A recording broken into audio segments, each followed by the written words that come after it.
Il y a du droit. Michel Burgon. Bonjour. Le confinement a paralysé les organismes dirigés par des assemblées, associations, sociétés, copropriétés, mairies et autres. Les consultations par correspondance, utilisées depuis des siècles, évoluent vers la vidéoconférence, dans l'attente du développement de l'hologramme et un jour de la téléportation. La simplification fluidifie et respecte l'écologie. Pour les copropriétés, une ordonnance qui s'applique à partir du 1er juin 2020 simplifie là où le risque paraît acceptable. Voyons ce qui change. Premier élément marquant de cette réforme, l'ordonnance donne désormais la possibilité à l'AG des copropriétaires de déléguer au conseil syndical des décisions concernant un grand nombre de travaux, sans vote préalable en assemblée générale. L'Assemblée fixe alors le montant maximum des sommes allouées au conseil syndical pour 2 ans maximum. À craindre, bien sûr, des dérives en matière de réalisation de travaux ou de dépenses inappropriées. La composition du conseil syndical évolue également afin d'inclure plus de membres. Les parents, les enfants des copropriétaires, les pacsés peuvent dorénavant entrer au conseil syndical. Autre élément marquant de cette réforme, la mise en concurrence du syndic devient obligatoire tous les ans au lieu de tous les 3 ans. Le conseil syndical doit proposer un contrat de syndic concurrent à l'ordre du jour de l'Assemblée générale annuelle, sauf si l'Assemblée vote une résolution qui le dispense de cette obligation.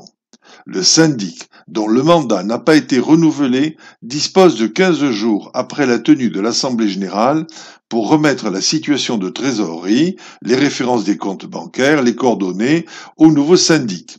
Il a 1 mois pour remettre l'ensemble des archives, papiers et documents disponibles en version dématérialisée. Enfin, il a 2 mois pour remettre les fonds. Pour aider les toutes petites copropriétés à fonctionner, l'ordonnance prévoit également un régime spécifique pour les immeubles de moins de 6 lots ou dont le budget annuel est inférieur à 15 000 € sur une période de 3 exercices comptables consécutifs. Ces immeubles ne sont pas obligés de constituer un conseil syndical, la tenue de comptabilité est largement simplifiée et les formalités liées à la prise de décision sont également allégées. Il est par exemple possible de prendre des décisions sans assemblée générale à l'occasion d'une réunion si tous les copropriétaires sont unanimes. Et pour les toutes petites copropriétés de 2 lots, l'assemblée générale peut être réunie très souplement, sans convocation préalable, pour prendre les décisions concernant l'immeuble.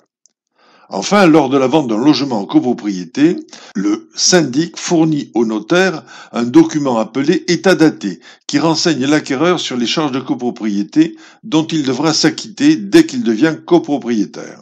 Pour ce travail, le syndic est rémunéré par le copropriétaire vendeur, mais à des prix qui varient fortement d'un syndic à l'autre, avec des montants parfois élevés de l'ordre de 600 € pour un travail que les associations estiment à moins d'une demi-heure. Désormais, le décret fixe l'état daté à 380 TTC au maximum à partir du 1er juin 2020. En résumé, des pouvoirs accrus pour les copropriétaires, changement de syndic facilité et simplification de la gestion pour les petits immeubles. À la semaine prochaine.